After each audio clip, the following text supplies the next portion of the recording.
Digital भानगड. ज्याला आपलं मानलं त्यानेच 8 फुटांचा खड्डा खणून मृत्यूचा सापळा रचला होता. एखाद्या सस्पेन्स थ्रिलर सिनेमालाही मागं टाकेल असा हा छत्रपती संभाजीनगरचा थरार, जिथे एका रील स्टारने रक्तानं आपला रियालिटी शो लिहिला. पण गुन्हेगार कितीही हुशार असला तरी एक छोटीशी चूक त्याला फासापर्यंत नेतच असते.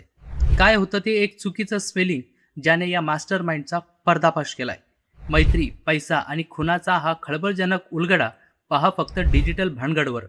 सत्याच्या पाठीमागची ही मोठी भानगड जाणून घेण्यासाठी व्हिडिओ शेवटपर्यंत नक्की पहा. नमस्कार मंडळी, तुम्ही पाहताय डिजिटल भानगड. 5 फेब्रुवारी 2026 ची ती काळ रात्र. छत्रपती संभाजीनगरच्या रस्त्यांवर एक पांढरी कार वेगाने धावत होती. वरवर पाहता सगळं शांत होतं, पण त्या कारच्या एका प्रतिष्ठित माणसाचा मृतदेह रक्ताच्या थारोळ्यात पडला होता आणि समोरच्या सीटवर बसला होता एक असा चेहरा ज्याने मैत्रीच्या नावाखाली मृत्यूचा सापळा रचला होता. ही कथा एखाद्या थरारक वेब सिरीजलाही लाजवेल अशा क्रूर काटाची आहे.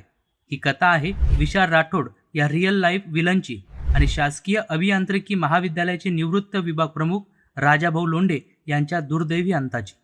राजाभाऊ लोंढे यांना गाण्याची प्रचंड आवड होती.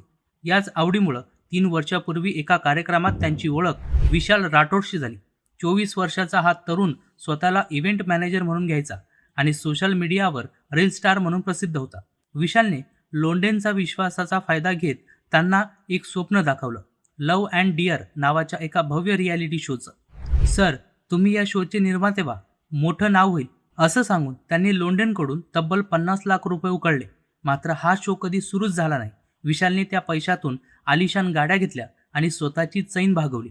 जेव्हा लोंढेंनी आपल्या पैशाचा तगादा लावला तेव्हा विशालच्या डोक्यात सैतानी विचार चक्र फिरू लागले. त्याला कळाले की आता हा काटा काढावाच लागेल, अन्यथा तो पूर्णपणे अडकणार होता. विशालने या खुनाचा कट एखाद्या चित्रपटाच्या पटकथेप्रमाणे रचला होता. 3 फेब्रुवारीला म्हणजेच खुनाच्या 2 दिवस आधीच त्याने गेवराई तांड्यामध्ये एक निर्जन शेतात JCB आणला. त्याने JCB चालकाला गुंगारा देण्यासाठी सांगितलं की इथे महाराजांनी दृष्टांत दिला, इथे गुप्त धन आहे. त्या बहाण्याने त्याने 8 फुटांचे 2 खोल खड्डे खोदून घेतले. हे खड्डे गुप्तधनासाठी नव्हते, तर एका जिवंत माणसाला कायमचं संपून गाडण्यासाठी तयार केलेली कबर होती. 5 फेब्रुवारीला विशालने लोंढेंना पार्टीच्या बहाण्याने बाहेर बोलावले. लोंढेंना कदाचित काहीतरी अघटित घडणार आहे याची जाणीव झाली होती, कारण त्यांनी जाताना स्वतःची बंदूक सोबत घेतली होती. मात्र नियतीला काही वेगळंच मान्य होतं. दौलताबाद जवळील एका फार्म हाऊसवर पार्टी झाली. त्या ठिकाणी लोंढेंना मद्यपान करायला लावलं गेलं. रात्री 2:30च्या सुमारास जेव्हा ते परत निघाले तेव्हा साजापूर रेल्वे उड्डाणपुलाजवळ विशालने संधी साधली. त्याने लोंढेंच्या हातातील बंदूक हिसकावून घेतली आणि त्यांच्यावर गोळ्या झाडल्या. ज्या बंदुकीवर लोंढेंनी संरक्षणासाठी विश्वास ठेवला होता ती त्यांचा काळ ठरली. गोळी लागताच लोंढेंचा जागीच मृत्यू झाला. त्यानंतर विशाल आणि त्याचा साथीदार आकाश पवार यांनी मृतदेह गाडीच्या डिक्कीत टाकला. आणि थरकाप उडवणारी गोष्ट म्हणजे डिक्कीत मृतदेह असताना हे आरोपी तब्बल 8 तास 30 किलोमीटरपर्यंत शहरभर फिरत होते. पहाटे 6च्या सुमारास त्यांनी गेवराई तांड्यातील त्या खड्ड्यात मृतदेह पुरला आणि पुन्हा JCB चालकाला बोलावून पोलीस केस होईल अशी भीती दाखवून तो खड्डा कायमचा बुजून टाकला. गुन्हा लपवण्यासाठी विशालने पोलिसांना चकवा देण्याचा प्रयत्न केला. त्याने लोंढेंचा मोबाईल घेतला आणि पुणे गाठले. त्या ठिकाणावरून त्याने त्यांच्या मोबाईलवरून इंग्रजी स्टेटस ठेवले, I am in personal work 2025 don't disturb. पण गुन्हेगार कितीही हुशार असला तरी एक छोटी चूक त्याला फासापर्यंत नेते.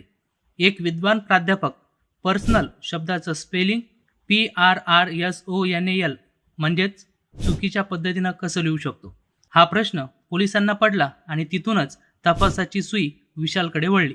पोलीस आयुक्त प्रवीण पवार यांच्या मार्गदर्शनाखाली पोलिसांनी सखोल तपास केला.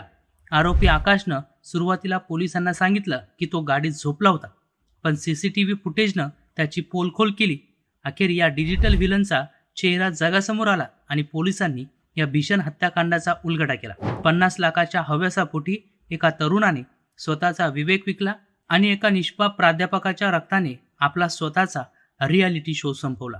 तर मंडळी, तुम्हाला हा व्हिडिओ कसा वाटला ते कमेंट करून नक्कीच कळवा आणि अशाच माहितीपूर्ण व्हिडिओसाठी पाहत राहा डिजिटल भानगड. डिजिटल भानगड.